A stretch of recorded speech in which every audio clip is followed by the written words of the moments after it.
Good morning, everyone. We will wait for about 5 minutes more for the audience to attend.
Good morning, everyone. We will wait for 2 minutes more and we will start.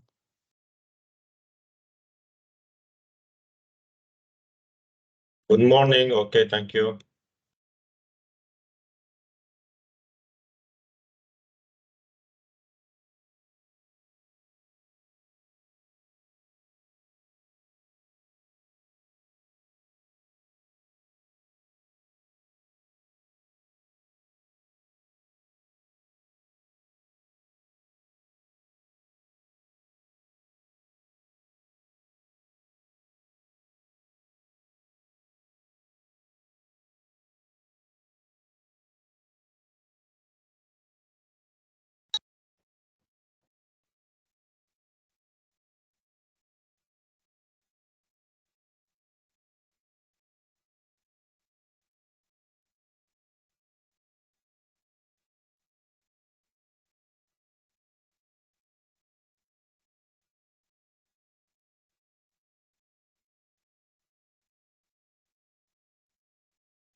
Welcome, everyone, and thank you for attending the workshop today titled by Business Ethics. We are truly delighted with your presence in this effective platform. It's our pleasure to see you here today. Now we will introduce Ms. Aisha Hilal. She is the head of Ajman Center for Social Responsibility. Ms. Aisha, may you have your speech. Assalamu alaikum. Good morning, everyone, and thank you for attending the workshop today. My name is Aisha Hilal. I'm the manager of Ajman CSR Center.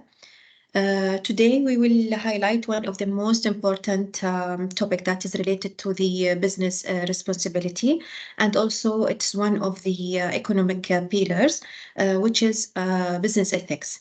And I will keep it for Ms. Rita Haddad, the CEO of Quality Matter Consultancies, and she will focus on this topic. Thank you, Mrs. Aisha. A good meeting you here over this platform. Next time, hopefully in person. Welcome on board of the CSR Center. Thank you. On behalf of my company, would like to welcome you on board. Hope that we partner furthermore in the near future. Inshallah. Thank you, Alia, also for arranging this workshop. Good morning, everyone. So for those who don't know me, let me just take a quick moment to introduce myself.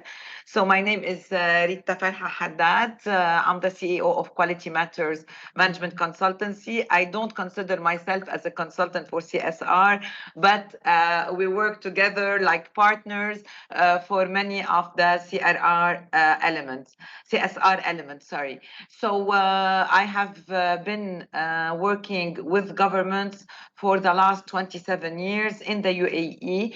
I consider myself as a public affairs specialist. I am a subject matter expert in CSR sustainability, and I am a jury panel for many awards and programs within the UAE and on a regional level, like the Emirates Environment Group, the CSR award for Sharjah Scene in Sharjah, with the Innovation Award for as well Sharjah, and Excellence Awards within the UAE. Today, I'm going to share my screen to start straight away. Just bear with me for a second. Can you all see my screen? Is my screen? Yes, it is. It is showing. Presented? Okay, thank you. Sorry, I can't hear you. Okay. So we start with business ethics. Can you see this? Because I can't see anymore, none of you. So I'm just gonna take you briefly through the agenda of today's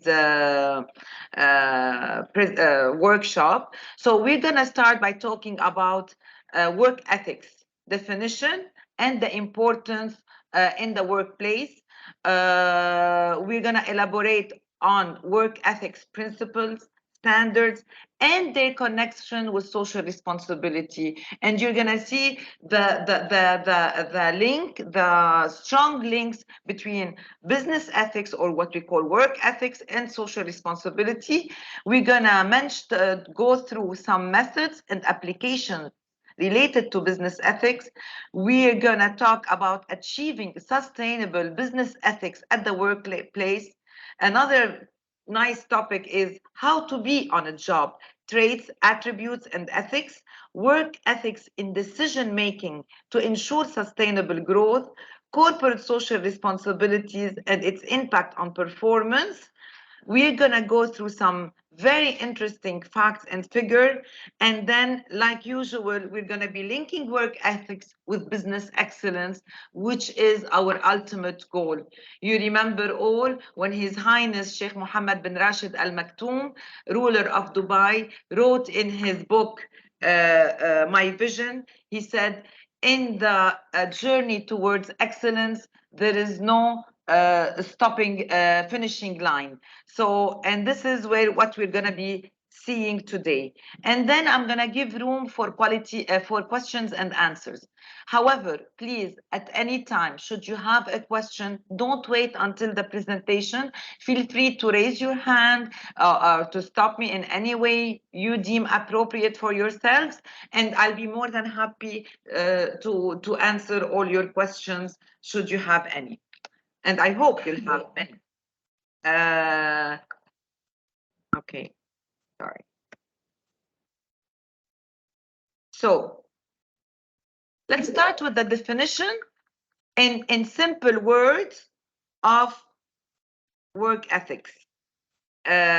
Workplace ethics is defined as how an employee and an organization together, hand in hand, choose to exist. This is a decision. We want to be ethical. It's a decision we make, we choose to make. And this doesn't come naturally as we do our job. So, and this is why I'm going to elaborate more later on decision making. The rules of being ethical and work ethics may vary. There are many rules.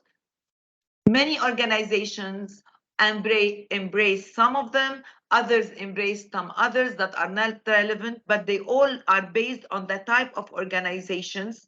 However, some of the characteristics will never ever change based on the job. And this will be our focus today. The non-changeable and the constant, permanent work ethic principles.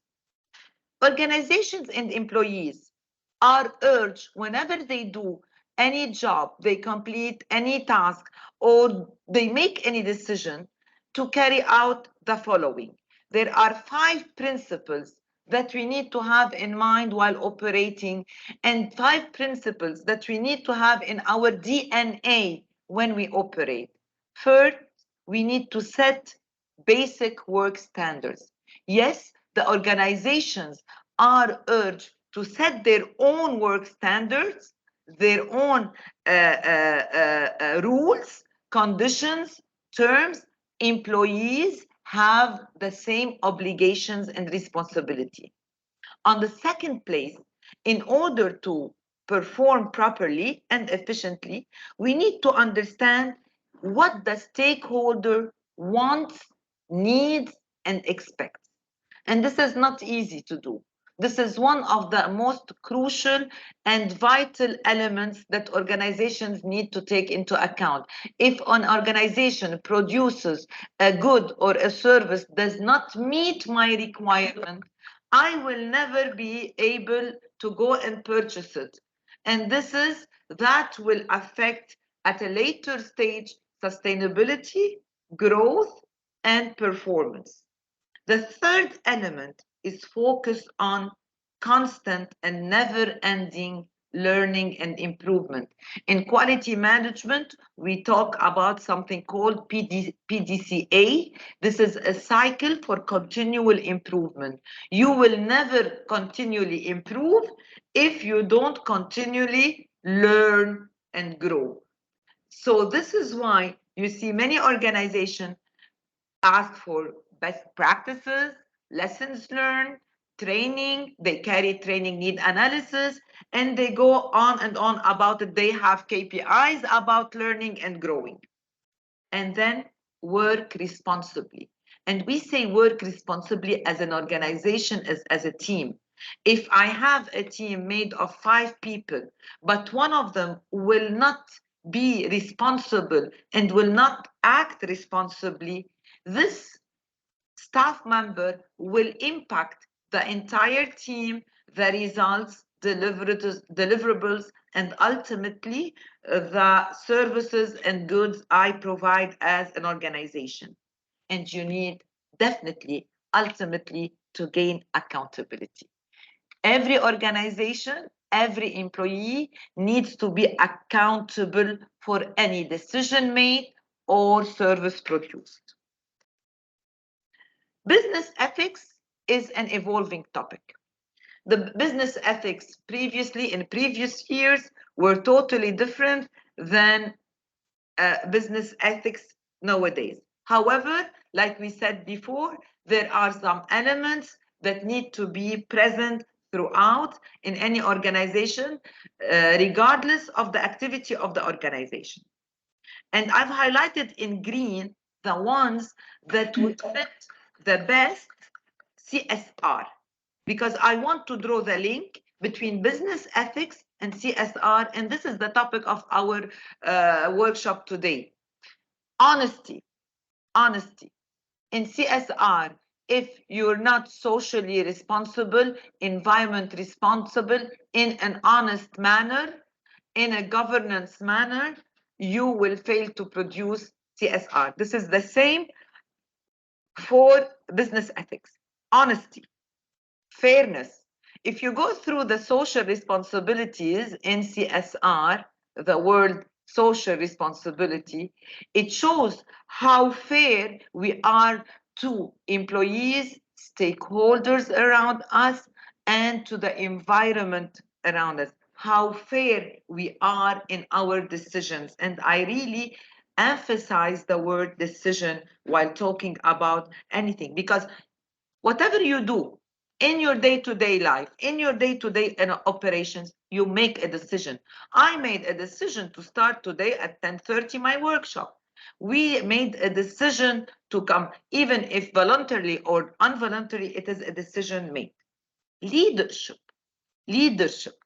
business ethics is really very linked with leadership. We'll see why, but now let me tell you briefly what I personally think. Leadership plays a role model in any organization. Leadership plays a role model for employees. If the leaders come late every single day, which is not ethically right, although the working hours, let's say, start at 8 o'clock, this leader will set a bad example for employees, because employees unconsciously or consciously will start acting like their leaders, and this is known. So leadership should set the model. Integrity and trustworthiness.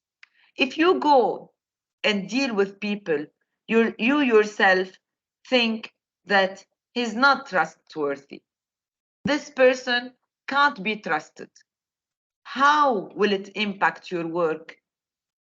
You will not be able to give this person as a leader, let's say, as an example of leadership, you will not be able to give them the tasks you want to give them, because you will not trust the way they perform, you will not trust the deliverables, you will not trust their reports, you will not trust their words, you will not trust their actions, you will not trust their decision making.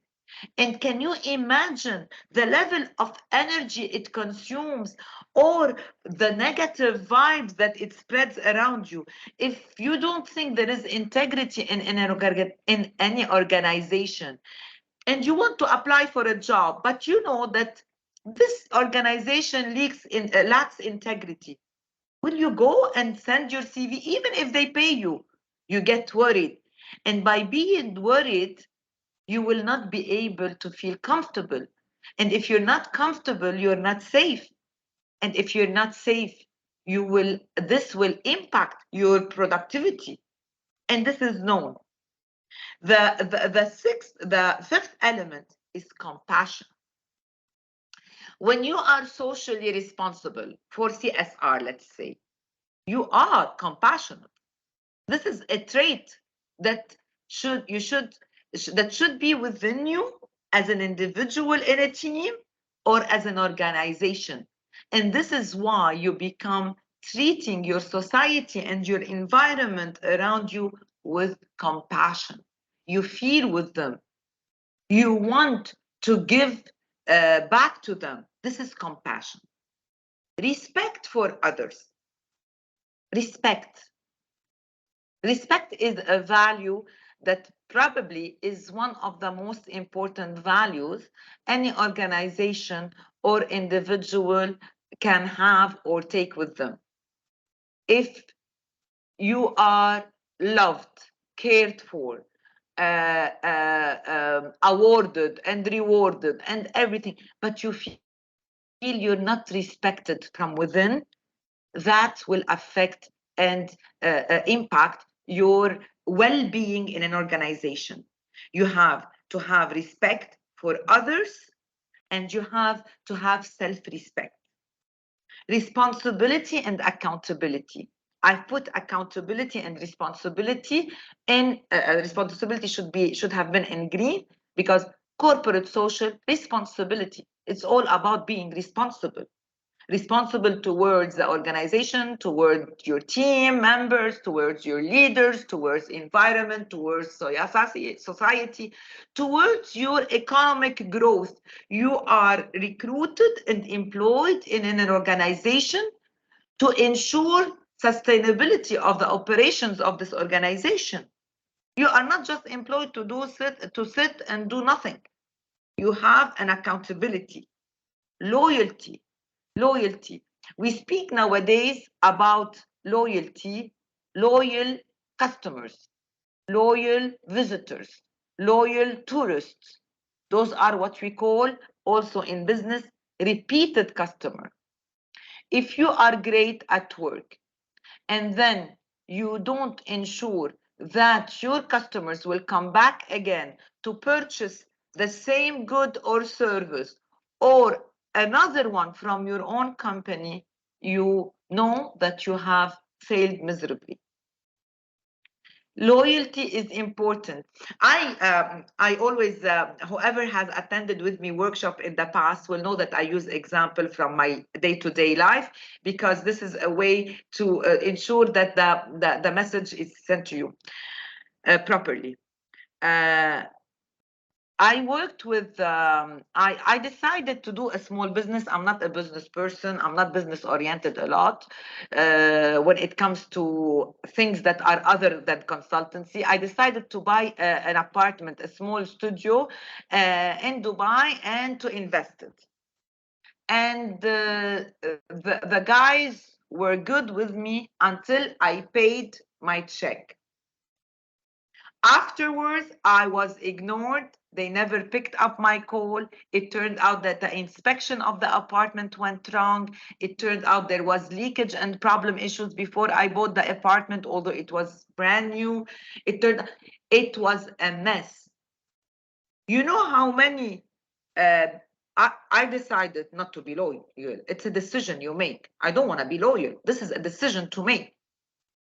So instead of me spreading the word around them that they are good, people can go, and they are reliable, accountable, all the words that I use, compassionate with me because they felt the pain I was going through, I didn't make a big fuss out of it, but I would never recommend anyone to work with them.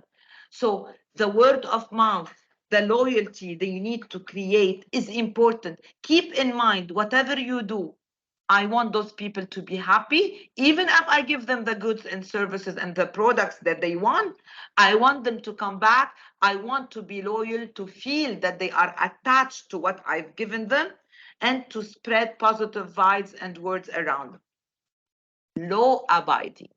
You can't be business or work ethically oriented if you don't abide by the laws. Nothing.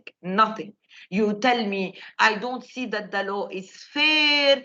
When I say laws, it's not only the government laws, it is the laws of the organization itself and the laws of the government.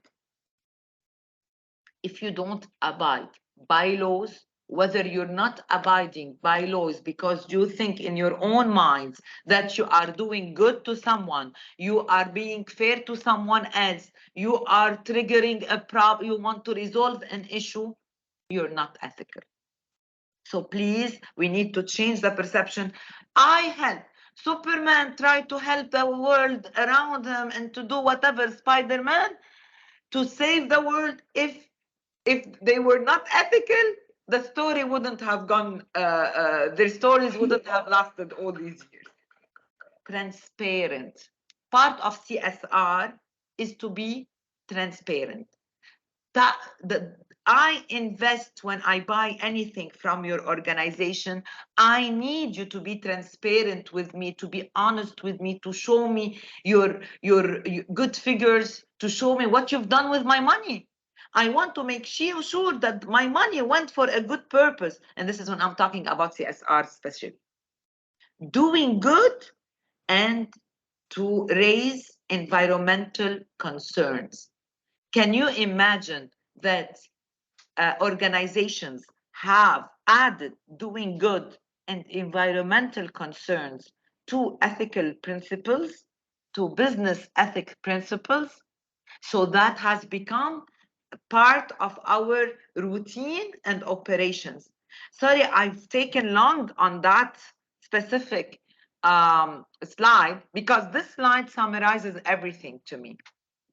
So those are the principles for business ethics. When we look when we look at standards, we're going to talk about principles and standards, and I'm doing the connection towards social responsibility. Leaders, formally and informally, shape their team members' behavior. They either lead by example, which we spoke about before, or how do you shape my behavior? Through the salaries you give me, through the approvals I get, through the incentive schemes I'm entitled to, through the awards I obtain as a recognition of my efforts, for my efforts. So what happens? If I feel that my salary is not enough, and I feel that another colleague in my workplace is treated better than me, has a higher salary, although this person works less, is in a more junior position, whatever it is, I will lose some of my values and principles. One of them is loyalty.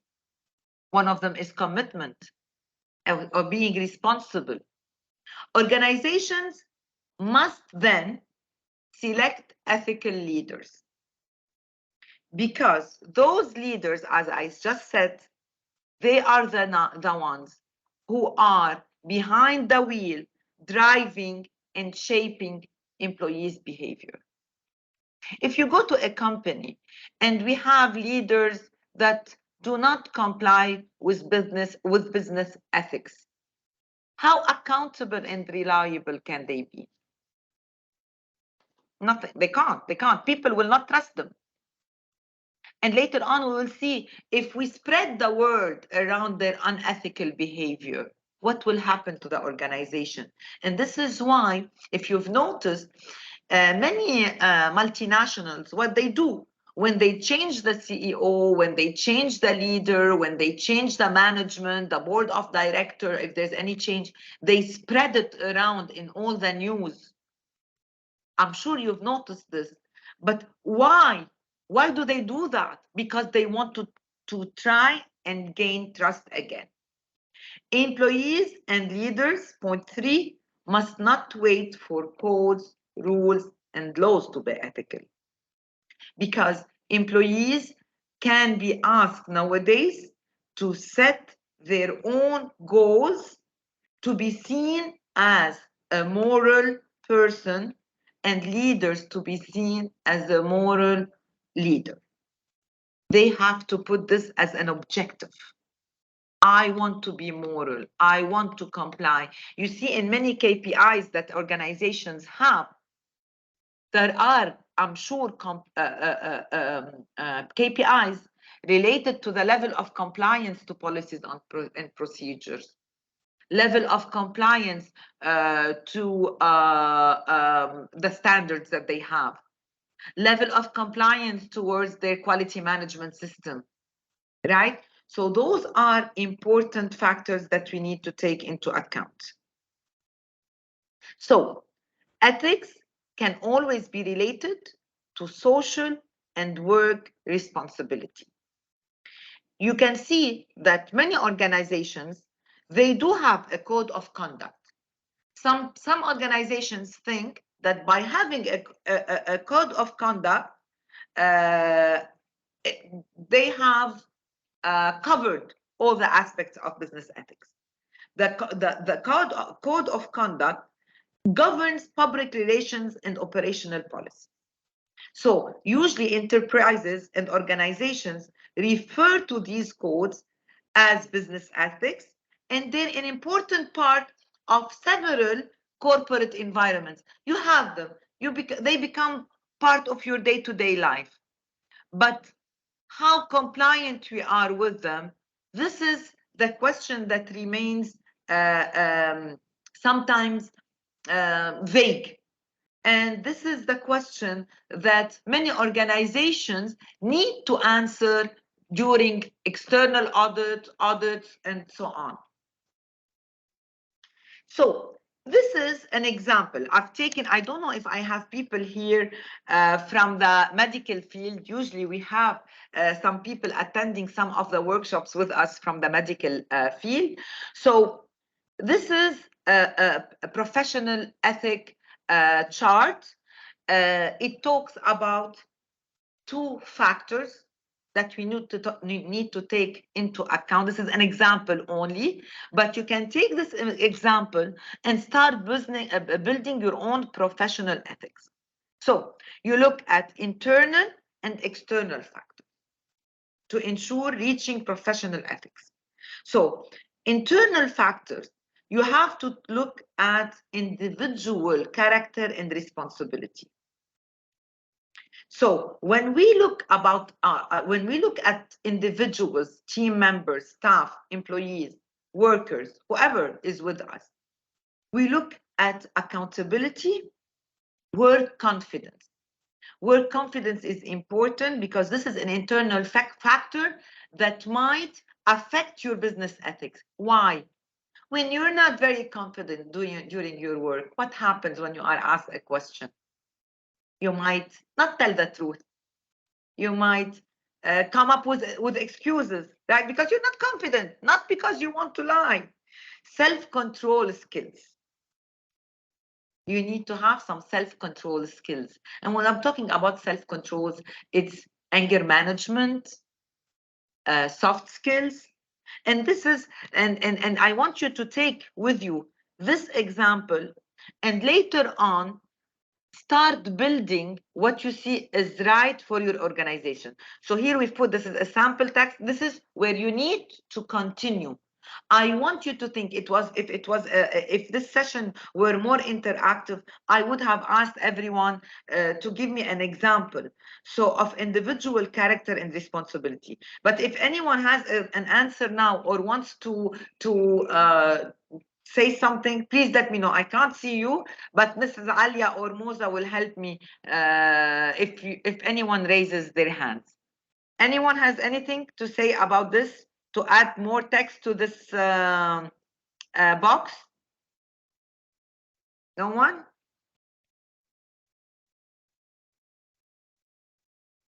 No answers? Okay, then I'll move to the communication challenges. How many of us have had issues just because of communication? Because those communications govern all our relationships. If I am sent an email where there are 3 exclamation marks, I might not like the exclamation marks. I might get frustrated, might get angry, might react to this email in a non-ethical manner. If someone talks to me jokingly, and we live in a place in Ajman in the UAE, usually it is a lot multicultural place. So I have my cultures that are different to someone else's culture. Chinese culture, Indian culture, UAE culture. We are Lebanese, it's different. So sometimes we say something that might not look appropriate for some of us, but which is appropriate to us. And this is why we have rules and codes to govern this and to govern the relationship between staff. So here was an example I said of nursing and patient, not only with the staff among themselves, not only among leaders and staff, but the relationship needs to be well governed and ethical between the team and the external stakeholders, who are my suppliers, who are my customers, who are my partners.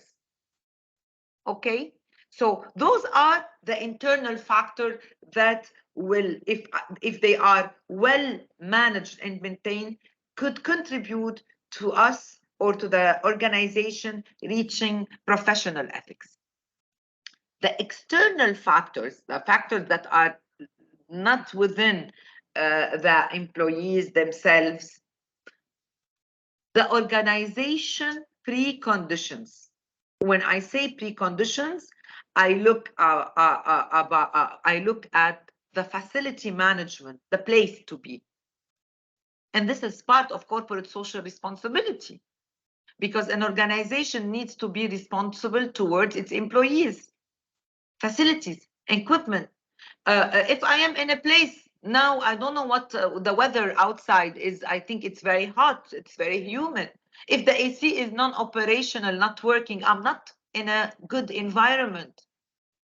So the organization should ensure that ethically it looks after me as an employee. So it's the facility, the equipment, the workload. Why does any mature organization talk about shortage of staff or lack of resources? How many times daily we hear, oh, because we're short of employees, we didn't do that because we. How many times? Quarterly, whenever it's reported, periodically, monthly, daily.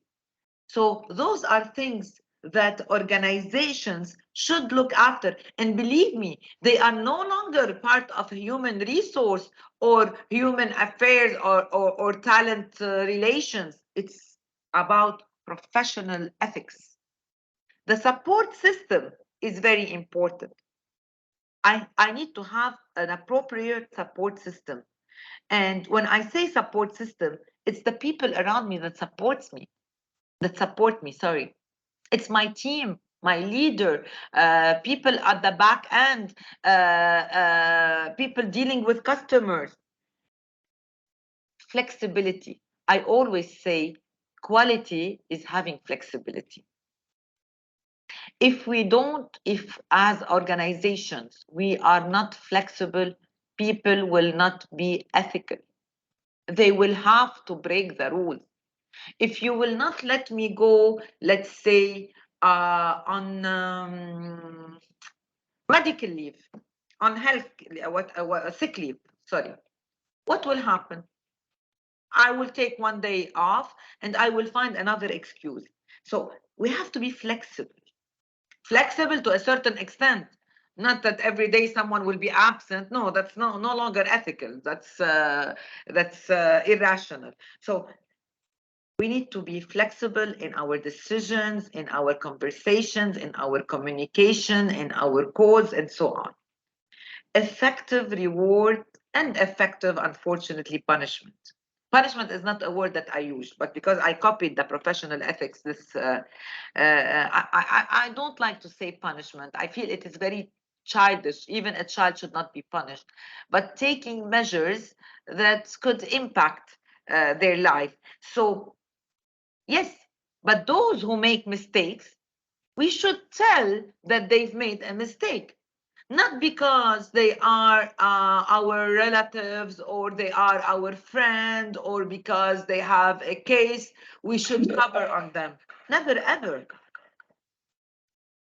So people who make mistakes should the leadership team be aware of mistakes. But people who do good should be recognized. And you can't treat everyone the same.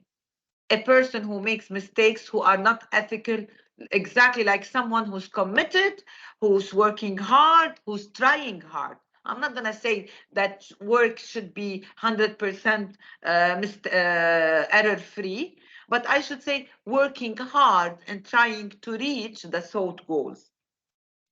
And this is something you need also to later on, if we have another session or time for you, whenever you want, just try to put everything you feel is right on this specific graph and let us know your thoughts. Talk to us in the CSR Center and to me personally. Education and cultural development. Oh, this is very important. We spoke in business ethics about continual improvement and continuous learning. This is important. This is, we need to be able to produce model employees, to ask them to teach their colleague or to coach or to on-job train their colleagues. We have to rethink the processes that we have to make them flexible, yet to make them also flexible and ethical at once. Cultural development, we spoke about continual improvement, how we have to educate the team around us, and we spoke about practical and theoretical training in ethics. Today, you are having a workshop, a session, a training on business ethics. The goal is not for you as an individual, because I am 100% positive you are all ethical. By attending this workshop, you have proven that you are ethical people and you look after ethics. And this is why, and you want to know more about business ethics. And that shows also your organization's commitment. Now you've taken this training, apply it, learn, practically go and practice it in front of, practice business ethics in front of your employees. It is important. Any questions so far? If you're gonna say no, I'm gonna be very sad. That means either I was perfect or you are not totally engaged with me. So any questions so far? You're all good?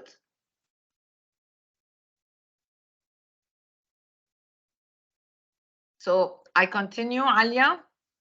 Dr. Mashfaq has one question, Ms. Rita. Sorry, because I can't see my screen. Sorry, I'm sorry if I'm gonna miss something because I don't have my screen.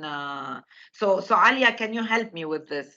Yeah, Dr. Mashfaq has one question. Yes, please, doctor. How are you? Dr. Mashfaq, may you speak, please? One second. Is he muted? Assalamu alaikum. Alaykum assalam wa rahmatullah wa barakatuh. Yeah, I'm the owner of the pharmacy. So I would like to discuss about a little bit elaboration more about cultural development, Yes. educational and cultural development. I missed some words of you. Can Okay. you do something more elaboration? Yes, cultural development, it doesn't have to be understanding cultures. It's it can be, a cultural development is a broad terminology, doctor. So when you're talking about cultural development, you're talking about, we're talking about people here. So it's cultural development for people and team. So it can be, if you are dealing with customers, you have to ensure that they develop their soft skills related to cultural behavior with others. Like I spoke a while ago about different nationalities. They have different behaviors. So the do's and don'ts could be part of this development. Cultural development means giving them more training. It doesn't have to be only about culture. It's giving me, it's developing people. Culture here means the thaqafa in Arabic. So it is understanding others' cultures, having enough culture for themselves, and it is based on your training need analysis. It's based on what the training that your pharmacy needs to have for their pharmacist or their people at the counter. Yeah. Thank you very much. Have I answered? So it's very wide. It's up to you to take it. You want to do the do's and don'ts. You want to teach them about people they interact with, soft skills. You want them to become you want them to have a different career path. So you're gonna work towards this career path. So you give them the right training to ensure their competencies are right. So that's what cultural development is. Thank you very much. You're welcome, doctor. Any other question? Fine. When we talk about business ethics, and this is an example that I personally like, it doesn't mean that all of you, but please later on, I want to hear your views and your concerns about whistleblowing. I know that many organizations, because there aren't any laws in the UAE about whistleblowing now, but one of the business ethics methods is adopting whistleblowing approach. So whistleblowing is the voluntary disclosure of inappropriate, unethical, unlawful behavior and practices by the management or employees. It includes, I'm reading to you, how employees, customers, and investors are treated. So you can see two main words: voluntary. Voluntary. You make a decision to voluntarily go and report any unethical practice or behavior. So this is I'm not sure how Ajman is viewing this approach or this method, but whistleblowing can be either an asset or a threat to an organization. It depends on the situation. So what happens here? Whistleblowing is giving the capacity to an employee or to employees, to teams, to staff, to leaders, to go and report voluntarily anything they saw and they think in their own minds that they don't comply with business ethics. Okay, so why it is an asset? Because the organization will have an eye on what's going on inside the organization. So it will be made aware of wrongdoings. It is a threat because some organizations, some people take this wrongdoing and they spread the word around it outside the organization. And what happens? It might impact or damage the image or the reputation of the organization.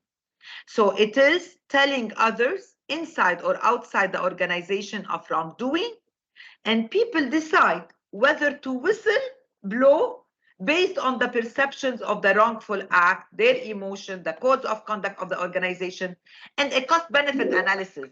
Because here we're going to start talking about economic impact of business ethics.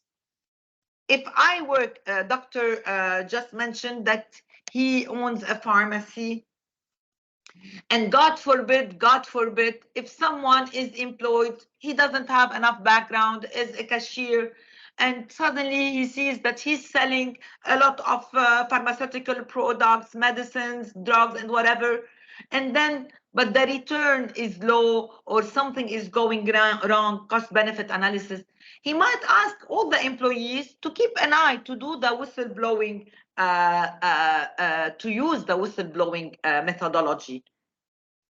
I don't know. Another example. I don't know if we have among the attendees any Lebanese or someone who is following any Lebanese videos that are going viral. But 2 days ago, something very bad happened in Beirut, in one of the nurseries in Beirut. So what happened? And I couldn't share the video because it contains some sensitive pictures and videos. So it showed that one of the teacher who looks after babies who are between 6 months to 3 years old, how she beats them constantly and how they scream and cry while she are doing her job. So what happened? One of the other teacher took a video, because in Lebanon you are allowed to share videos, so it is a different policy. Here it's not allowed, and this is another business ethic that we need to respect here, because this is very good as well. And she shared it to some parents, and the parents took legal action. The teacher is in jail. Yesterday she was caught, and the nursery is closed and sealed. So the other teacher did some whistleblowing. She went and she said, I feel there's something unethical happening. She whistle blew and it went viral. Now, it could be an asset, but it could be a threat. These are some kind, I know some of the government entities in Dubai that use the whistleblowing, but for specific topics. You don't need to use whistleblowing, but this is one of the applications that we need to look at, not to consider, but to mention. I'm not asking any organization to consider this, but this is one of the methodology. So what happens? They tell you, whistleblow me if you feel you have employees in trouble or unhappy at home, or they have family issues, good things. You don't need to take only the bad things, because we need to support. If you see that an employee is facing some problems, so it's no longer about being ethical or no, but whistleblowing is used in different manners. For happiness, for unhappiness, for social issues, family issues. Whenever the organization wants to create the personal relationship and touch between the organization and the employees, sometimes they do the whistleblowing. They ask them, oh, or tell us, when was this born? When is his wife giving birth? Things like that. So it can be positive a bit. This is a minor example of it. Some laws are starting to be produced in the federal about whistleblowing and how they can be used. I found a few of them. Ethics can always be related to working with a purpose. And whoever attended with me previous workshops will know how this topic is dear to my heart. You work with a purpose. The purpose is not making money. It's not to be to make profit, not to have a job only.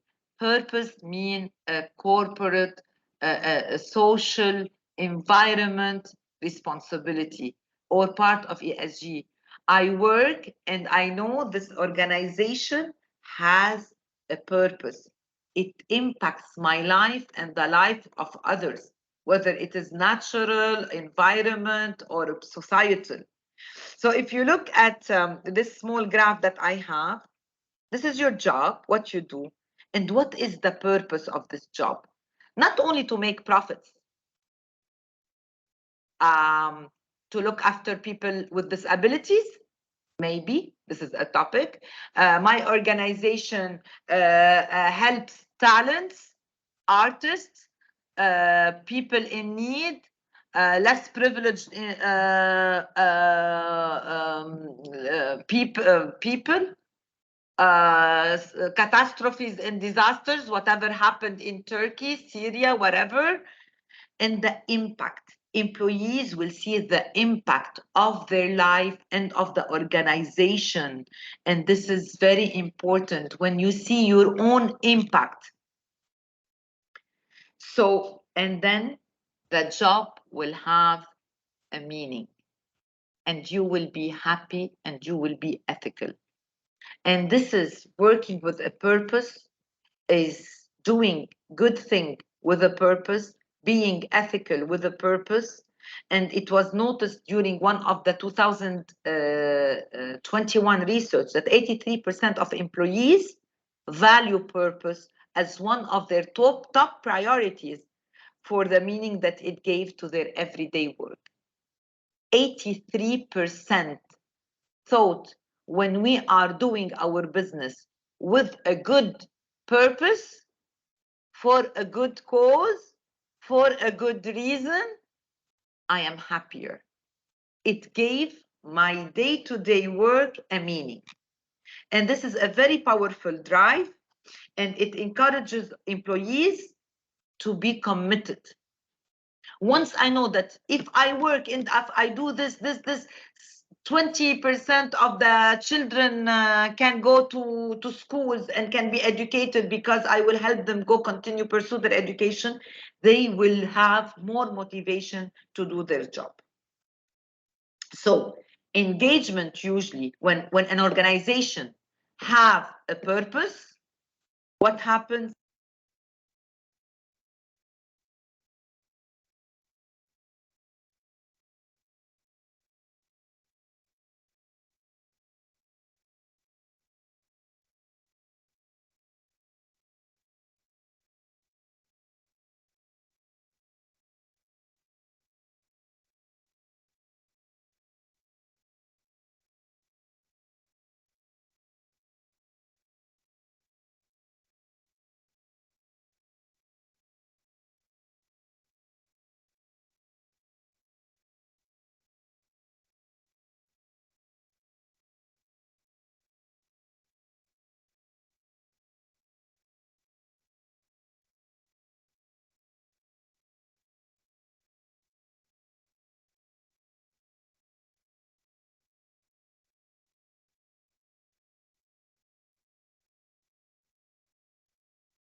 Can you hear me now? Yeah, we can hear you, Ms. Rita. Oh my God, so I'm so sorry. Where did I reach? I've been talking to myself. Yeah, this one only on achieving sustainability. That you completed. Okay, you heard about the 83% and everything else? Yeah. Okay, sorry. So I don't know what happened. I am extremely sorry. So business approach to ethics and social responsibility. It's very important, and I was telling myself because I was muted that when you take your business approach and you want to link it to CSR, this is a business model that I did not create it. So it's not my own. It is recognized by companies, but I will show you how we can work around it. So the entity will look at something called value. It will decide on how to treat CSR. Does the organization need to treat CSR as a value creation to create value for CSR, or only adopting CSR to mitigate some risks as part of risk management? Because if you don't take risk, you might have if you don't adopt CSR, you might have some operational, let's see, risks. It's a decision that the organization makes. Or CSR as corporate philanthropy. To us, philanthropy is the level that is very seen, but the least prominent in an organization. Why is that? Because what happens, you put money, you sponsor, you don't make, or employees will not see that they are contributing to those CSR because you're only putting your money, and this is philanthropy. So, and then after you put this, you create this table, you look at the purpose, at the impact, and the benefits. So why results, what will I achieve, and the benefits, how it will have a greater results. So CSR as a value creation. Usually, you can see the number of stars. It is a 5-star thing because this counts the most. Because your businesses, your products, your services, your goods will all be evolving around CSR. So the purpose is what? It can be innovative and promotes sustainable business model. It becomes part of the organization DNA, part of, like, it's your blood, your flesh and blood, what we say, my DNA. I'm working for a purpose, and this is I start creating innovative solutions for CSR, and then I start promoting sustainable business models. So this is the purpose. I want to be sustainable. Sustainable means growing and not only maintaining. Grow and being sustainable go hand in hand. The impact, it's fundamental, strategic, and operational. It has fundamental, strategic, and operational impact. When it's not, like, the impact is not only operational within an HR department. No, it has strategic influence, operational one as well. The benefits, shared value. So you share the same values. The organization start working on competitiveness and promoting innovation, and this is very important. If an organization is not promoting or embracing innovation, it can't be competitive in the market. We've spoken about these things earlier, and we know that by being competitive, meaning embracing new techniques, new technology, new approaches of doing things. And my example, the one that I've always used, is the example between Nokia and the iPhone. We don't hear from about Nokia. I think rare are the people though that use why Nokia, because they could not grow. They did not ensure competitiveness, right? Because they were not innovative enough. So, and then you promote a sustainable business model. The promotion of a sustainable business model is very important. When you start promoting what you're doing and your business, when Todd's go, Rolex, oof, do you know how much Rolex gives back to the environment and to the society? So it's promoting this. Does Rolex need promotion? No, but it is promoting their sustainable business model everywhere. Lego, what are the key? I think it was Lego, Rolex, Tod's. So many of the big brands, they are promoting their sustainable business model. And this is what we want one day, all the SMEs in Ajman, the small, medium, and large enterprises as well in Ajman, to start working again. The second one is CSR as risk management. Many organizations, and this is the second level. It's not bad at all. It's a very good start. It's compliant. The purpose is to be compliant. It's not to give more, but at least to be compliant. And then the impact will not be as strong as the first one, but it will have a good level of strategic and operational impact, because you are targeting all the risks that could become crises, that could become disasters. So it will look at these impacts, the benefits. It's definitely to mitigate operational and risks and the impact of these risks. So I'm not only mitigating the risk because I'm mitigating their impact. The risks themselves can go, but sometimes the impact lasts forever. One of the examples we may use here is reputation, image. If the risk, if anything that, if you don't comply with one of your rules, and that could damage the image of the organization or of the person, which is related to business ethics as well. So, okay, you mitigated, you eliminate something, but the impact will last for a very, very long period. Why do you go to some restaurants and you see that they changed their brand, but it's the same restaurant, it's the same place you go to, it's the same pizza you eat? It's just trying to change the perception, the image that was integrated and set in the mind of people.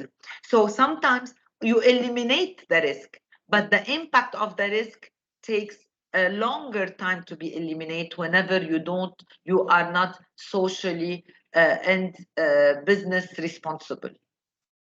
And the third pillar is CSR as corporate philanthropy. It's you providing funds, providing people to go and help or whatever, but it's mainly about funding.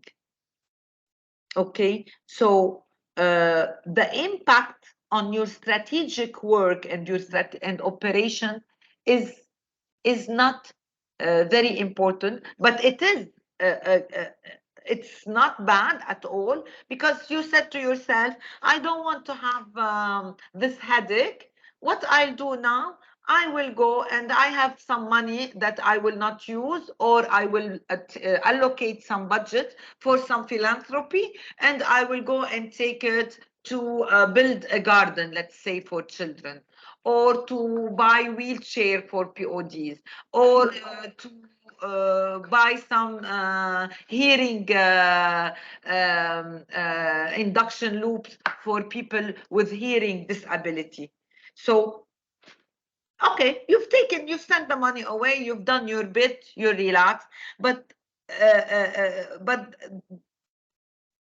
it has minimal impact on your operations and on your strategic long-term existence.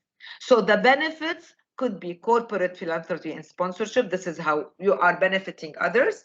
The benefits are of short term, like we said, we give the money and we're good to go. The availability of the funds is limited. Yani, you don't have funds every day, you don't have, however, when you embrace CSR, you are doing good every single day. And when you have a purpose in your at work, so the impact is diluted because of the limited budget allocated to many charities. So this could be used as an example for maturity of CSR.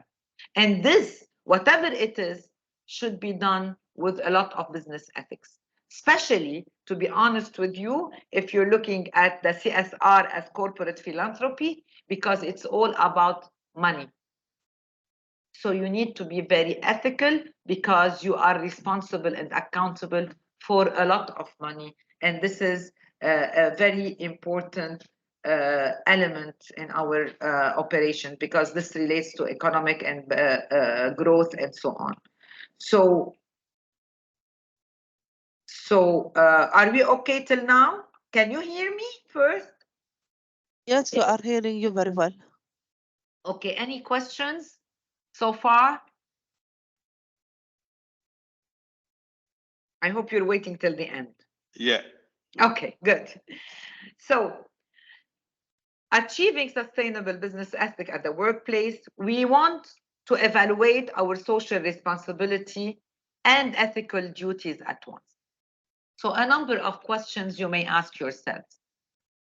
Today, if you've noticed, this workshop is more for you to start when you go back to your operations. When we finish at 12:30, is to start asking yourself questions, to start asking yourselves if you have the right traits, or the people around you, not you yourselves, if the organization is doing the right thing. So please use all the charts that I gave you later on to start assessing your maturity and the maturity of your entity. So first question, would you be proud to see the action widely reported? And this is positively and negatively. If you do anything that is not ethically accepted, how would you feel? Or not you, sorry, I use the pronoun you to talk about people. How would people feel if this is known? Children usually lie to their mom. They don't tell them the truth. Why? Because they're not proud. They don't want to disappoint the parents. Not to think about the punishment. This is another story. So usually, so to ask yourself with whatever you decide to do, will I be proud to see it reported? Will I be proud to see my good deeds and actions reported? Saying this employee, you saw so many examples, the UAE has done a marvelous, terrific, beautiful thing about these things. You read in the newspapers very often, this taxi driver gave back some money he found in the taxi cab, and he was thanked by the organization and the leaders. We know sometimes there are cameras, right? But why? They want to set an example. And this is very important. The second question, would it build a sense of community among all your stakeholders? So the action you're taking is not only for me. It's not only related to your ego, to yourself. How will the community see it? If it's socially done, related to the environment, related to work, would it generate the highest social good? You might ask yourself, I'm doing this. Will it have a high impact socially? Would you be willing to see others take the same action? And this, I want to play on words.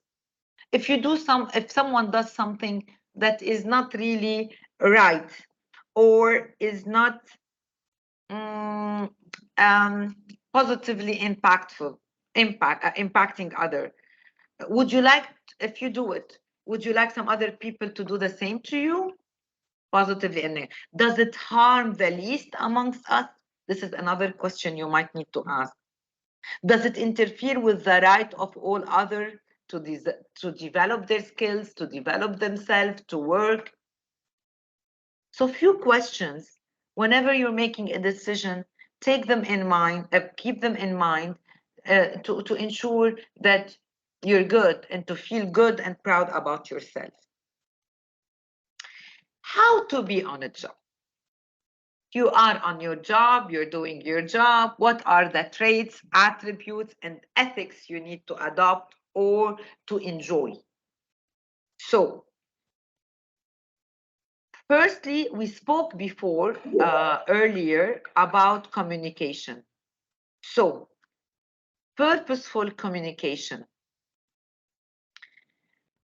I remember I was working for the government of Dubai, and suddenly I got promoted to a high level. I became the director for many departments under me. So I was surprised. And when I read the feedback I got, they said she takes full responsibility and accepts responsibility for all her actions and decisions. This is how I got rewarded. So usually accepting responsibility is important because you need at workplace to manage relationship. So communication is key in relationships. They are either you feel that a team is coherent and working in harmony, because communication in this team is great. And sometimes you see that it is catastrophic because you have one element or two elements that are disobedient, they don't have proper communication, they say the wrong things. So purposeful communication is important. You accept responsibilities, and in order to have a good communication, what are the attributes that you need to have? You have to be persuasive, to know how to listen, to express, and to explore, and to negotiate. I removed the other ones because they said text. You need to add text because I want you later on to go back to your desks and put more skills and competencies that are required to ensure a purposeful communication. And please use your own live examples. You at workplace, what do you feel lacks? What is the competency that you want your team members, your employees, your customer to have as well? So negotiation is the key. Inspired thinking. We think, but we need to think of what is good, what is the right action, and the right time to think and to crystallize our thinking. So the key competencies, as you can see here, is good reasoning, creative thinking, planning, decision making. Can you imagine? Thinking itself has a process. You can't just say, I'm thinking of this. No, but how? What was the reasoning behind it? Why? How? So decision making and everything. So this is what we call inspired thinking, and not only thinking. Fulfilled self. Fulfilled self. When we're talking about self, we're talking about the employee himself or herself. So when you're saying fulfilled self, is acting on the type of individual you want to be. And you need to start thinking of a balance between your personal and social awareness or environmental awareness. So as a person, what would you want? And socially, what you want to achieve. So the key competencies would be self-management, risk-taking, courage, integrity, and you need to continue the list at a later stage. Work talents, you need to make sure that you bring your own skills to your job. Maybe you have some skills that someone else doesn't. And this is how you're going to bring it on board and share it across the team and make sure that you spread knowledge and understanding of what you have and you enjoy. And the key competencies would be organizational knowledge, business acumen, technical expertise, professional expertise, and so on. So how to be on a job? We need to think, we need to be enthusiastic about our job and about the team we work with. You might say, but sometimes we have challenges. Yes, definitely. You can't be enthusiastic every single day from the morning till the evening, especially for those who have been in the workplace for a long time. But always find something to be enthusiastic about, meeting someone new, having a new purpose, enjoying someone new that has come to your team, anything. Focus on the positives instead of the negative. This is very, very key. So this is how I'm going to be on my job. I'm going to tell myself every single day, I'm going to disregard the negative because there are positives happening as well. And put them first. I have a saying, I always say, I count my blessings. Every single day, count your blessings at work. And when you see they are too many, you will ignore and disregard the negative ones. Operate with initiatives. Don't only do your job like this, your routine. Come up with initiatives and make sure to spread awareness on your initiatives and then to take them further to another level where your initiatives and your ideas and the ideation process becomes a task to be done. Think about what needs to be done and do it, even socially and environmentally. You feel that your job is wasting, is making you waste a lot of papers, and you think that it might ruin the environment or contribute to damaging the environment or impacting the environment, just stop using paper. Tell your colleagues, I'm going to send you emails, I'm not going to print anything. So think about what needs to be done, be it as a CSR or sustainable approach or your work, and do it. Don't wait for someone to tell you do it. Don't tell. How many of us will go to their leaders or to their colleagues and tell them, we had this in mind, we wanted really, but we didn't. Why didn't you? Provided it is ethically accepted and approved. Okay, and you know what ethics are. You learn ethics at home from the day you are born.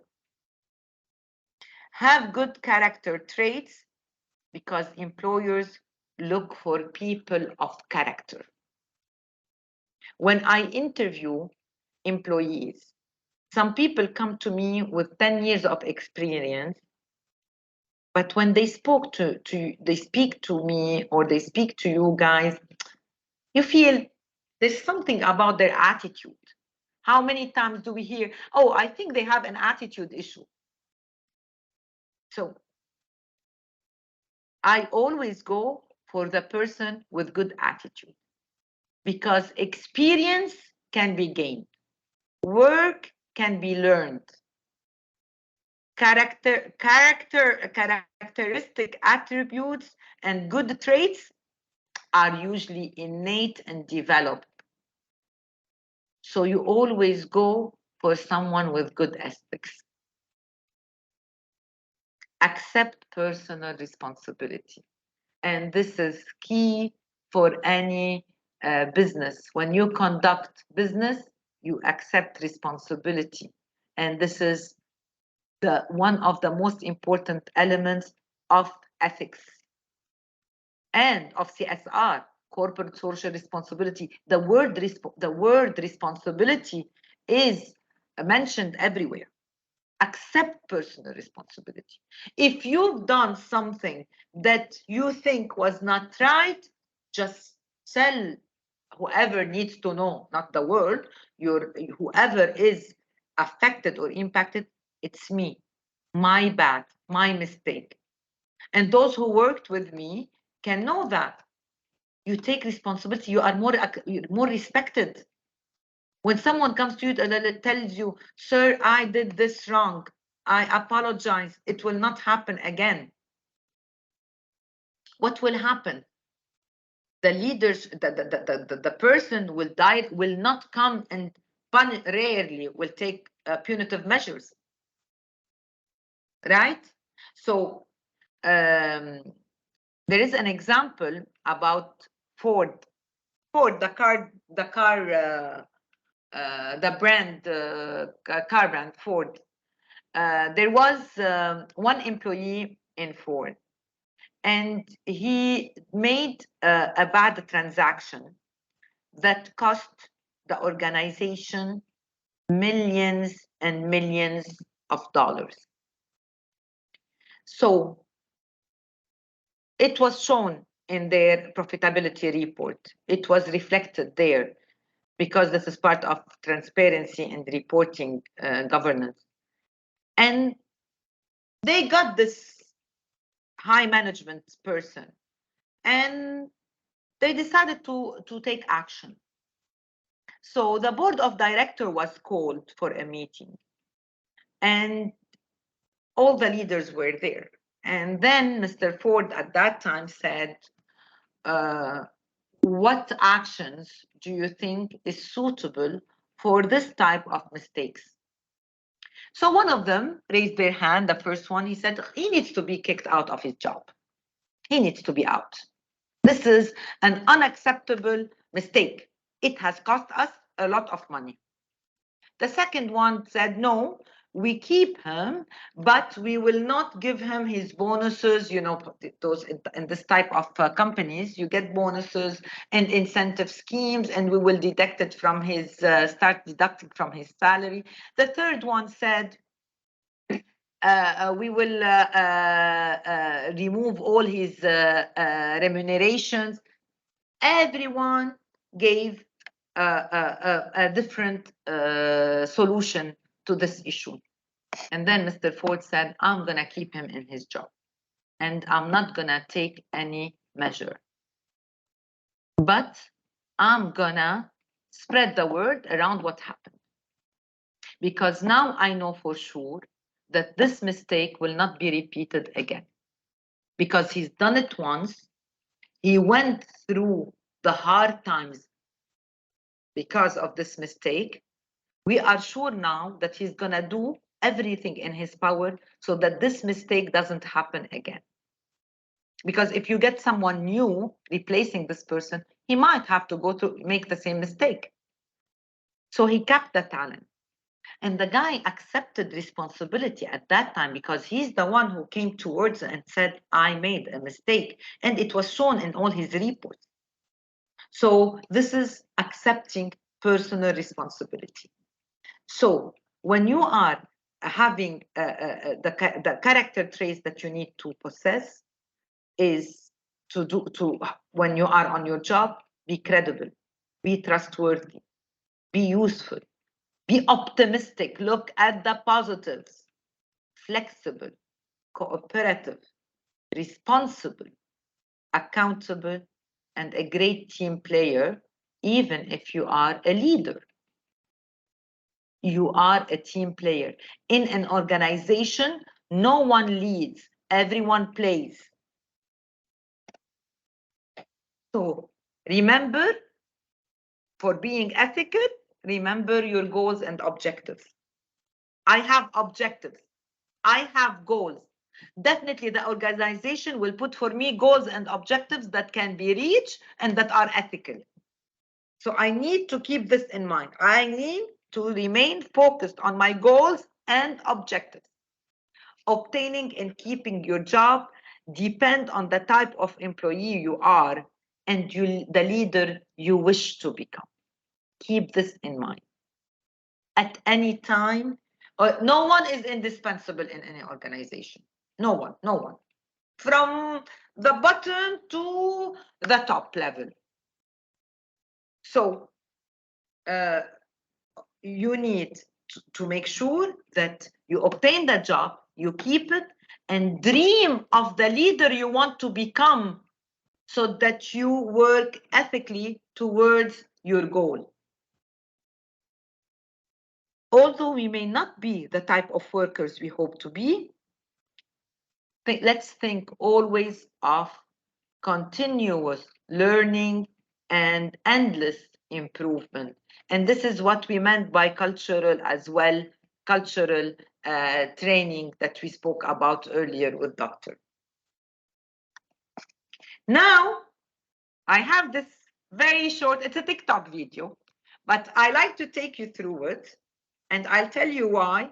Please watch it carefully. I know most of you, not to say all of you, have seen this man very recently, have listened to his story.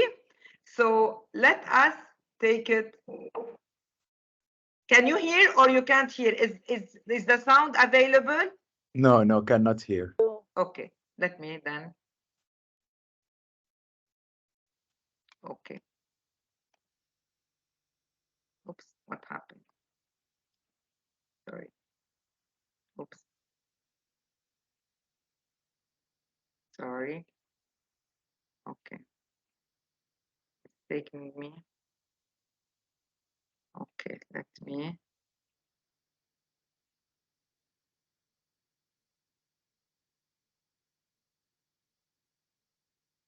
I'd like to be remembered as an innovator. I think it was General MacArthur said, "You're remembered for the rules you break." And I've broken some rules to make this. I think I've broken them with logic and good engineering behind me. The carbon fiber and titanium. There's a rule you don't do that. Well, I did. It's picking the rules that you break that are the ones that will add value to others and add value to society. And that really, to me, is about innovation. It's not invention. Innovation is when you take an invention and you make it, accepted broadly. And maybe think of ocean exploration the way everybody thinks of space exploration, because this is where we're going to find the strange new life forms. And the future of mankind is underwater. It's not on Mars. We're not going to have a base on Mars or the moon. We'll try. We'll waste a lot of money. We will have a base underwater, because when the sun extinguishes, there will still be hydrothermal vents, and there will still be those life forms down there that are living off of chemosynthesis that don't need the sun. If we trash this planet, the best lifeboat for mankind is underwater. Did you hear that? Now I need some interaction. Could you hear me? Could you hear the video? Yes, it was okay. Yes, we heard. Okay, you heard. Now, please, I want you to interact with me. So, what was the video about? Do you remember what happened? Yeah. So, what happened a few weeks ago? This is about what? An incident that shaped the world, that was everywhere. Titan. Every news. About Exactly. Titan. Yeah. Yes. So, for those who are aware, this is the CEO of OceanGate. Yeah. Right? Yeah. And in 2021, when he created his capsule, because I'm not going to say it's a submarine, it's a capsule to go and discover Titanic debris, he broke the rules. And he's saying it. He's saying it. And I don't know, do you want me to play this again, or it's enough you paid attention to it? Hello? It's enough. No, it's enough. It's okay with us. It's okay. Okay, you've heard it. So what happened? He said, I will be remembered because General, I think McCartney or whatever said, you will be remembered for the rules you break. He said it explicitly. So OceanGate CEO broke rules. And what happened? What happened because of breaking those rules? 5 lives were wasted. 5 people died because one CEO thought that by breaking the rules, he will be remembered. Right? So why? Was it ethical what he's done? What did he do? Exactly. What did he do? He went and put together 3 types of metals that can't match, that can't go in harmony, that can't work together properly. He put a capsule. He said proudly that he went and bought, the PS5, what is it called? The game steering, whatever it is, and he didn't have any black box. So what happened here? We couldn't know what happened in the capsule before it imploded because he didn't have a black box, in instance. So even the researchers, if they find the debris of the submarine or the capsule, but they can't know what went wrong. Therefore, they can't work on it in the future. They can't fix it because he decided to break the rules. He decided to break the rules and not to have a GPS. So what happened? No one could find them. He broke the rules. He broke the rules. The science, with science, you don't break the rules. Doctors here and those who work in pharmacies know that this medicine does not work with the other one. They can't prescribe. There are things in science that can't be broken. And yes, the CEO, he died with them. I think it was good for him that he was with the team, so at least people wouldn't go after him. Yes, the Ocean Gate CEO will always be remembered, but he will be remembered for what he's done wrong, not for being an inventor and innovator, not because he wants to say in the future that I'm the first one to go down because life will be in the water, it's not going to be in Mars, and I don't know. So he thought he had a purpose. Yeah, he made money, and such a trip usually cost between $1 to $1.5 million. Because he broke every rule, those guys paid only $250,000, but they lost their life. And he said that he's doing it for a purpose and with a purpose because he wanted to tell us that the world is going to be maritime later. Maybe, who knows? But breaking the rules can cause disasters. So just this example, because it was, I kept on watching it because it was striking me. I was like when I heard it, I felt like, my God, and I was working on your presentation. So I said, it's a good one on the workshop. So I said, it's a good example to show how business ethics can be so impactful. So for most organizations, we know that they need to grow. Growth, and I'm going to start going faster now. Growth and sustainability go hand in hand because we live in a constantly changing environment. Nowadays, everything changes. If we're not in good pace and we don't embrace all the changes that are happening, be it from a sustainability perspective or from a technological one or innovation or future foresight, we will fall behind. Decisions revolve around continuously delivering a stream of new products in an ethical manner. If you give me the best product, but I know that it is not done ethically, there were some gaps, there is some corruption, there are some values that were not respected, to me, I will not go for it. Who will accept to buy, for instance, a stolen car, even if it's for a minimal amount of money? No one, because ethics impacts work. Ethically perceived organizations will always gain the trust of stakeholders, will make more profits and will sustain their operations. So many of the organizations nowadays, from a small to a large scale, have embraced CSR to reflect a positive image and to position themselves as organizations working with a purpose. So every organization, we can't say now, I'm working, it's only about profits. It doesn't work anymore. And those are the latest trends that we need to keep in mind while providing new services and new goods. This is a flow chart on a process for ethical decision making. We spoke about decision making because we need to understand that decision making should be ethical. So the input to any decision-making process is to understand all moral standards. When you are making a decision, you need to understand the moral standards, the goods, the bads, the impact, you know, the laws, the regulations, the codes around us.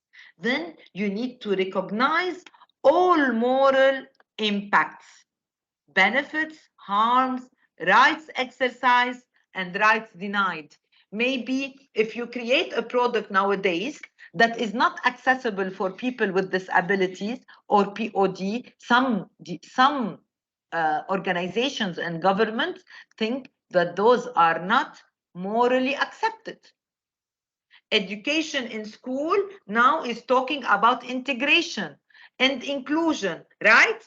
So people with the students with disabilities will be working and studying in the same schools as a student with no disabilities or no challenges, right? So there is now, we need to understand the benefits, the harms, and this is all within a caption of or before making a decision. And this is when people tell you, give me a study, show me.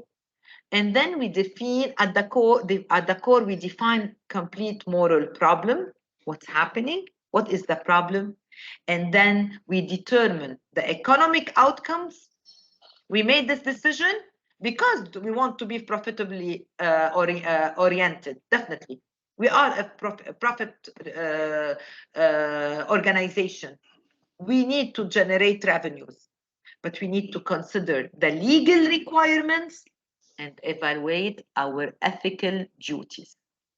Those are very important in order to make a decision and to propose convincing moral solutions. The whole purpose of this chart is to ensure sustainable growth. And this is the CSR pyramid. We're gonna go through it very quickly. And this is a pyramid that is part of a business model that is widely recognized. And we're gonna start with the top one, is what we spoke about in the other slide, philanthropy. And this is if you see, it is at the top because it's all about money and trying to be a good corporate citizen, but it is the smaller portion of it. So we, with partnerships philanthropy, we do what is desired by stakeholders. So therefore, you listen to the voice of your stakeholders and you do what they want you to do. The second is what our main topic is all about, ethical responsibility. Organizations, individuals need to be ethical. So they need to do what is expected and not desired.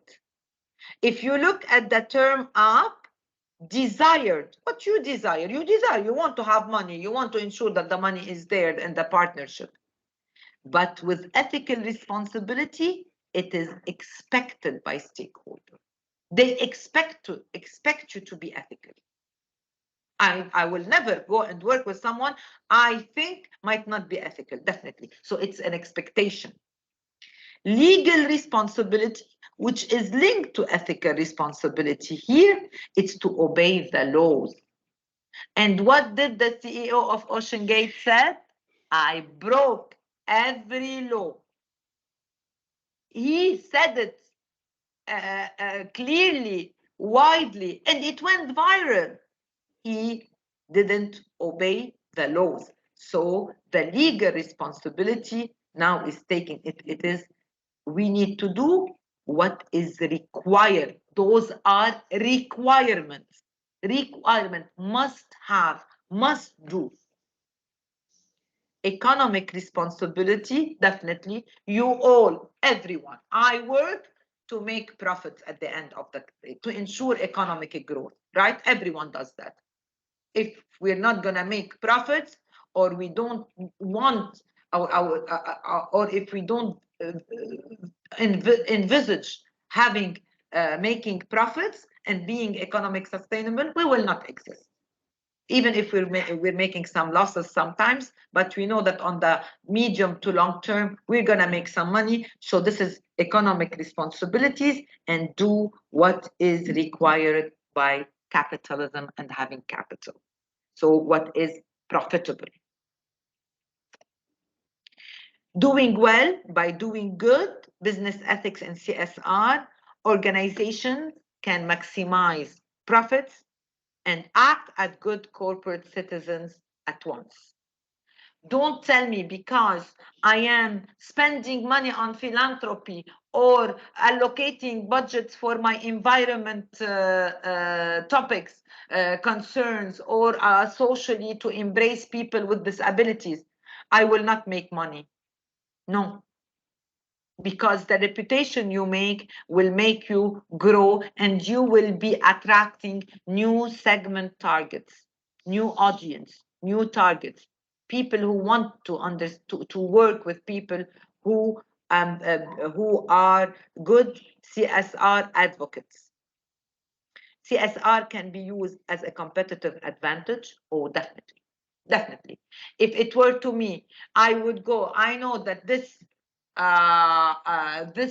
company or this manufacturer takes 10% of the profits and give it to allocate it to the education of some of students in need, and I will not go and buy the same product or a similar product for someone who does nothing from that with that money, even if I need to pay a bigger margin for the one who is socially responsible. The effect of CSR on the bottom line depends on the corporate strategy. If you have a strategy for your company, for your organization, or plans for your work, for your business, and it's not integrated, a CSR is not part of it, it will not be effective, honestly. So the World Business Council for Sustainable Development defines CSR as the continuing commitment by businesses to behave ethically. Can you imagine? CSR and ethical behavior are put in the same definition by the World Business Council for Sustainable Development, and contribute to economic development while improving quality of life of the workforce, quality of life for their families, quality of the local community, and society at large. This is the definition. So everyone around you should benefit from your CSR and your good deeds. Corporate sustainability is expected to have an increasing importance in the coming years due to the growing environmental, social concerns, societal awareness, companies' ethical attitudes, self-commitment, employees and recruits' expectations. Employees and new, there is a study that showed that the millennials who are approaching new employers, ask them, this is one of the most frequently asked questions by millennials during their interviews: what is the purpose of your company? What is your social responsibility? How environment friendly you are? This is asked by people to be recruited by the candidates. So some facts and figures that we will go through. 30% of managers bend the rules for their own self-interest. I'm going to talk about managers and leaders and employees. Okay, so it's divided into two. So 30% of leaders or managers bend the rules, change rules for their own self-interest. Can you imagine? This is a big, big, big portion. 31% of managers said ethical behavior is factored into bonus allocations versus 11% in 2018. What does that mean? In 2018, only 11% of managers and leaders gave rewards and bonuses for people who are ethically behaving. At that time, it was 11%.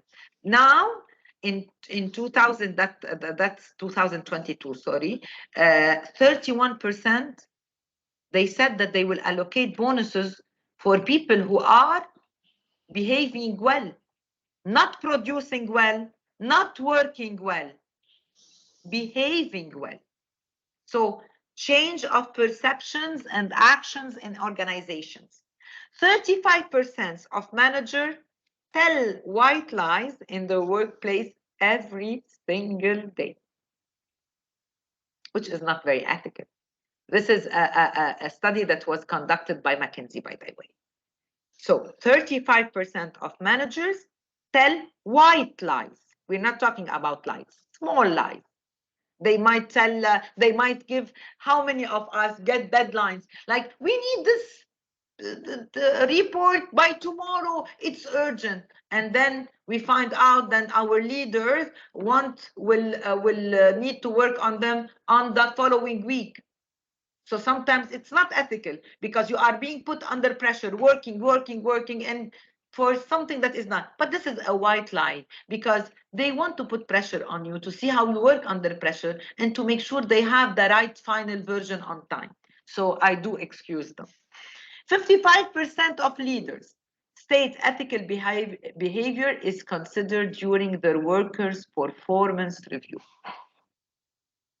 So can you imagine that nowadays, during your appraisals, they take into account your ethical behavior?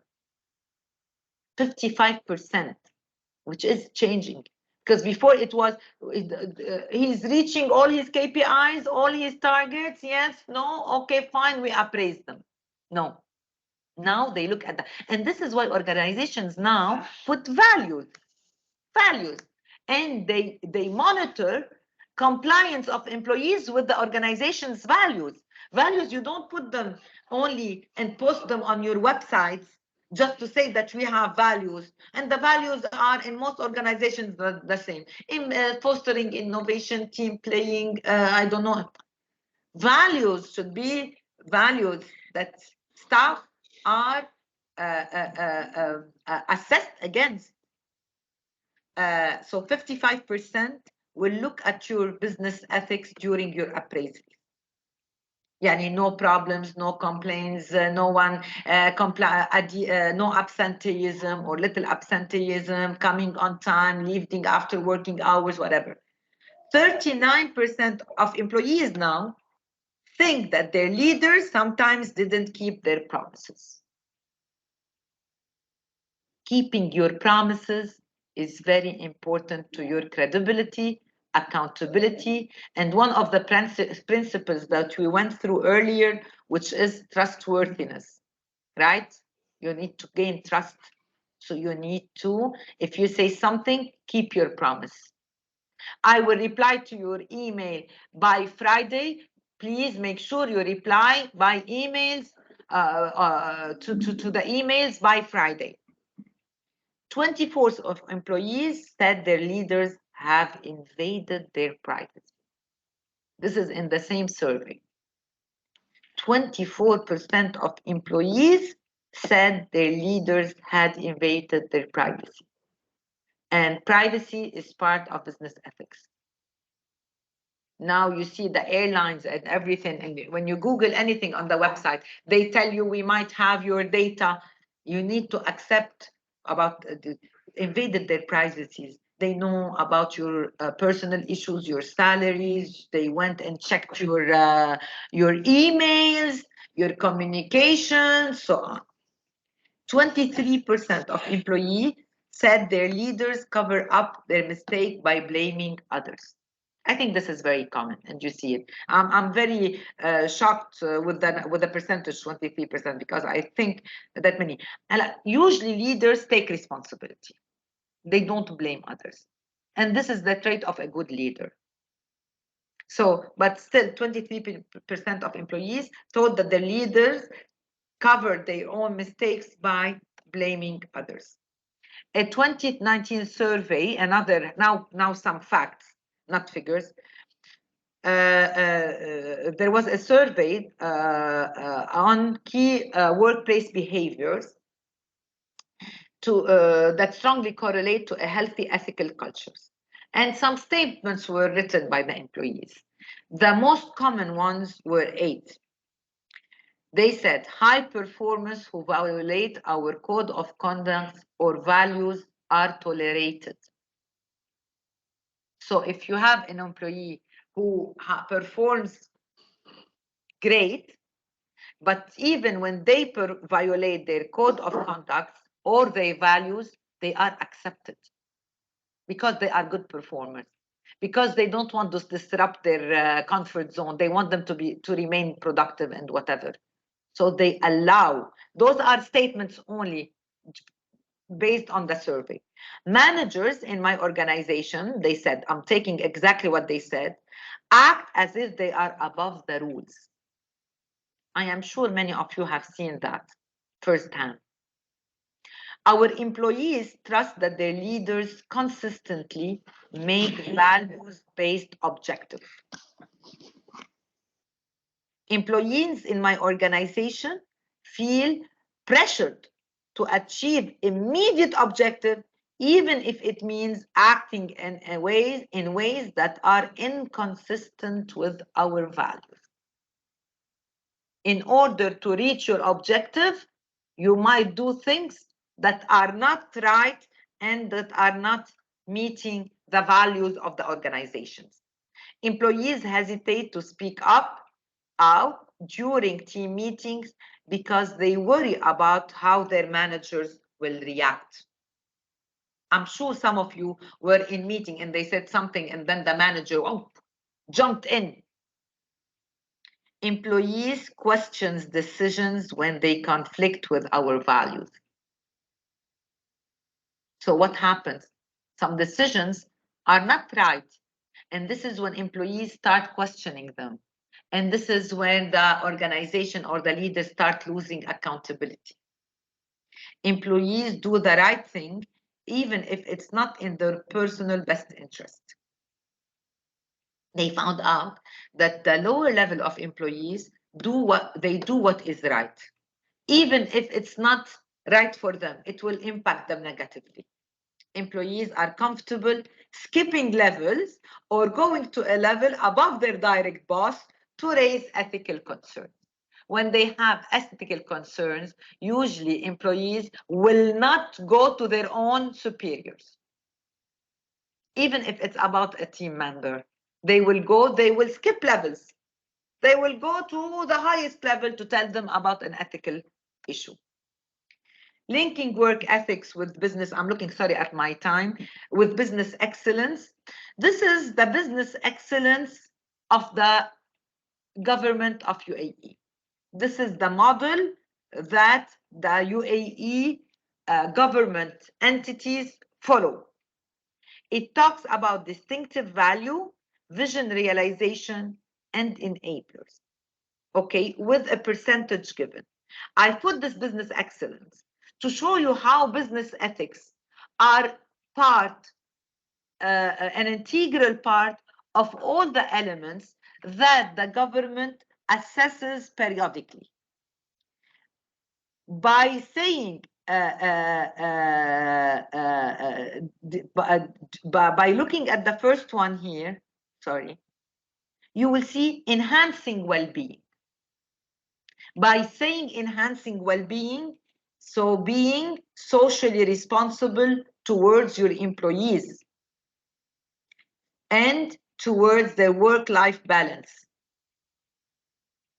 So quality of life is part of this one, right? So future readiness, you can't be ready for the future if you don't make the best business ethic. Strategic directive and competitiveness. We mentioned that CSR can play a competitive role for the organization, and we look at the main functions. Here, You can look at next generation services, services of the future. So we mentioned that business ethics rely on the stakeholders' wishes, expectations, and requirements, and they are here.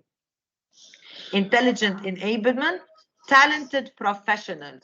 We talked about continual improvement, and we talk about cultural development. Resources and assets.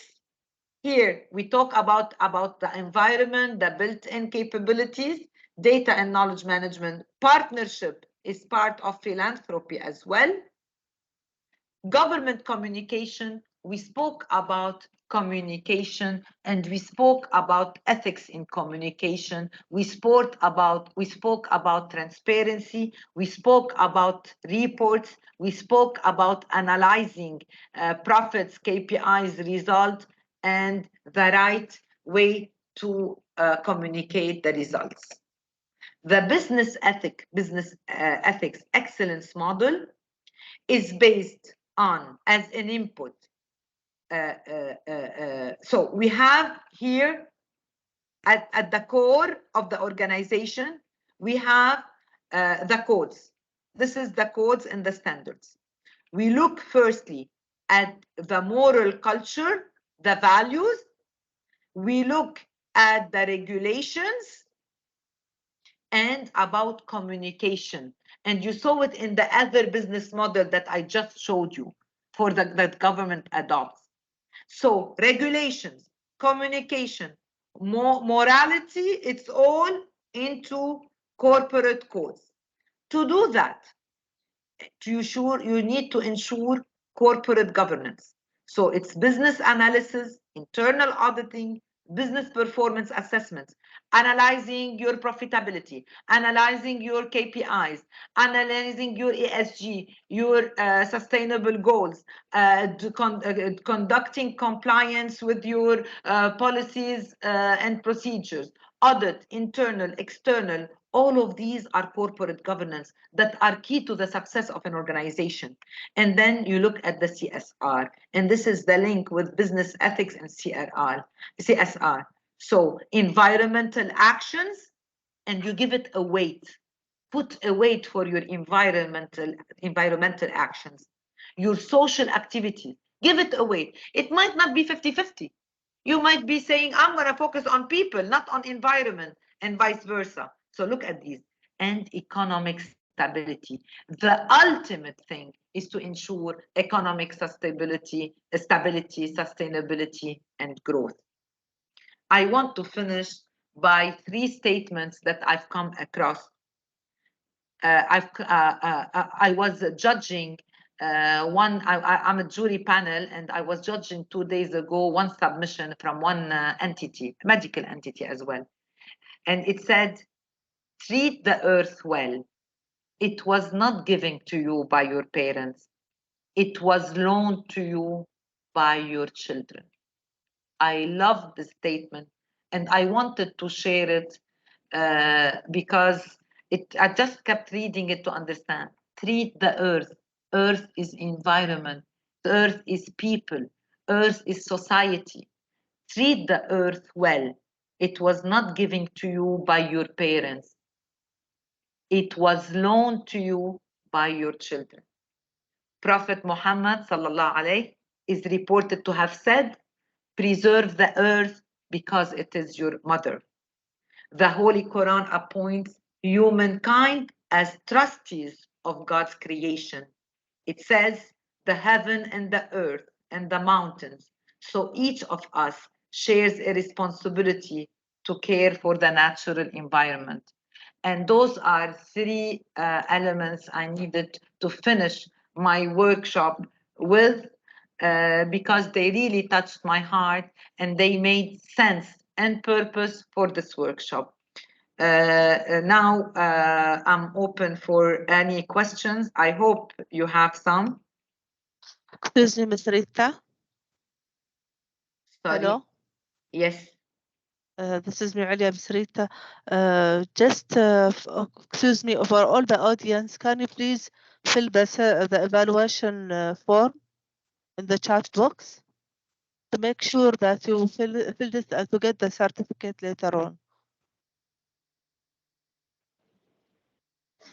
Mr. Mush. Yes. Sorry to take you back. I'm confused about the CSR on value creation and CSR as a corporate philanthropy. Can you Sorry. little bit elaborate it? Yes, but I didn't, sorry, it was cutting off. Can you repeat your question if you don't mind? In your slide, CSR on value creation. Value creation, yes. Versus CSR as corporate philanthropy. I Okay, could not. you need the difference. Yes, Yeah. definitely. CSR as a value creation, this is the slide, I think the table, I don't know if I can go back to it now. But I can explain to you, is when you become, it becomes part of your brand proposition.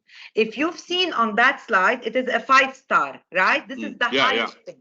This is whatever you do, or in most actions or most decisions that you make, you consider CSR while making the decision. Yani, if you want to produce something, a good, a service, anything, you tell yourself, okay, this is how I'm going to do it, but I'm going to do it responsibly. It is very good because you start promoting yourself as a fully fledged CSR-oriented entity. Okay, so this is part of your brand. And I said it many times, if you've heard me in my presentation, it becomes part of the organization's DNA. You live with it. Yeah. So this is, until now, unfortunately, many organizations around the world, I'm not talking about Ajman, around the world has not reached this level where everything, like you have, like I said, Rolex, Lego, you know, all these places. Yes, all these brands, they have CSR as a brand proposition and value. And that raises their competitiveness. Why? Because let's say I want to buy a luxury, let's say watch, same price. Okay, let's say Patek Philippe, whatever, and Rolex. I want to go. I might go for Rolex because I know because it promoted itself that a socially responsible watchmaker, right? So as a consumer, I tend, research has shown me that I tend to buy goods whenever they have a good purpose. The other one, the philanthropy is only sponsoring and giving money. It's part of your CSR, but unfortunately, it is done solely, like randomly.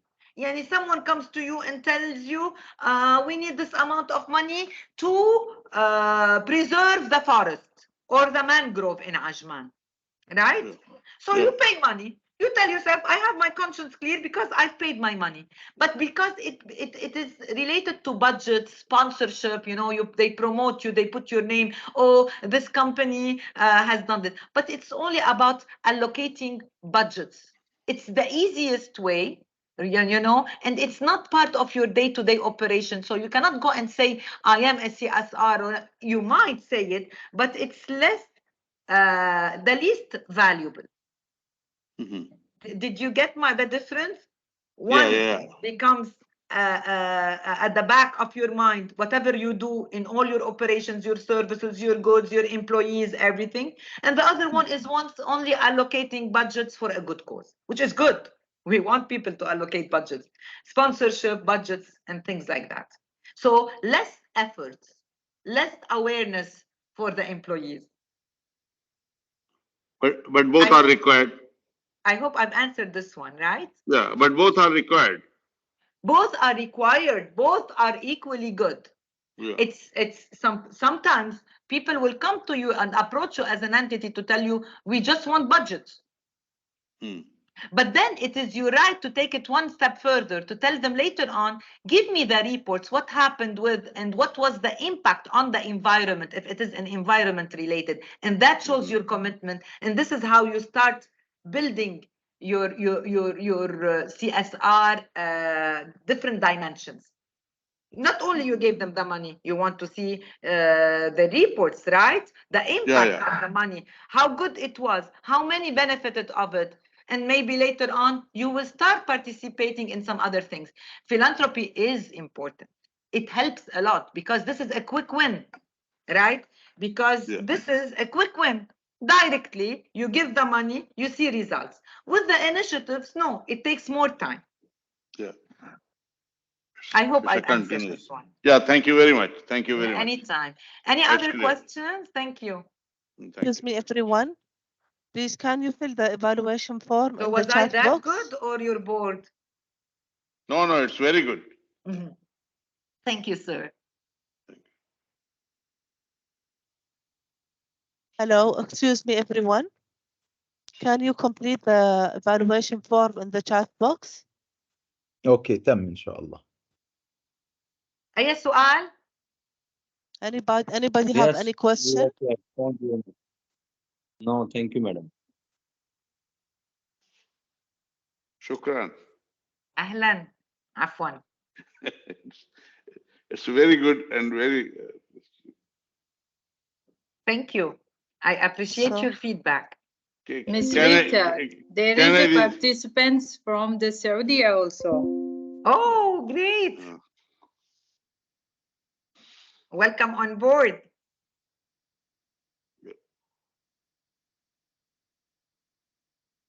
We will wait about 5 minutes more just to complete the evaluation form, Ms. Okay, Rita. I hope it was the message got through to you guys and it made more sense to you now. And if you have any questions, please let us know. Anytime, we're here to support. Was the evaluation form just now I have to fill or no? No, it's okay. I will send each of you email. Send to Thank us. you. Any other question? Yeah, I was expecting more questions. Yeah. The slide was very clear, so where is confusion, I asked. Thank you. Thank you. So we hope everybody benefited today from the workshop today. It was a great interaction from all of you. Thank you. Thank you. Thank you. Thank you.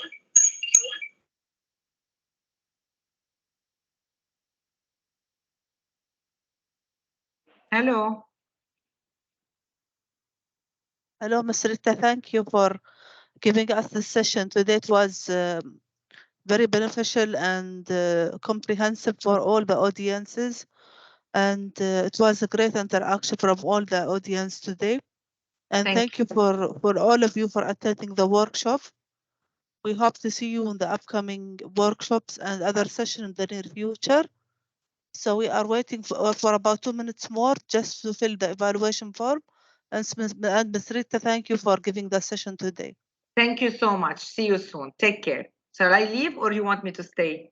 Yeah, you can leave, no problem. Thank you. Thank you. Thank you, Ms. Rita. Thank you. Thank you. Have a good Appreciate your. day. Have a good day. Thank you.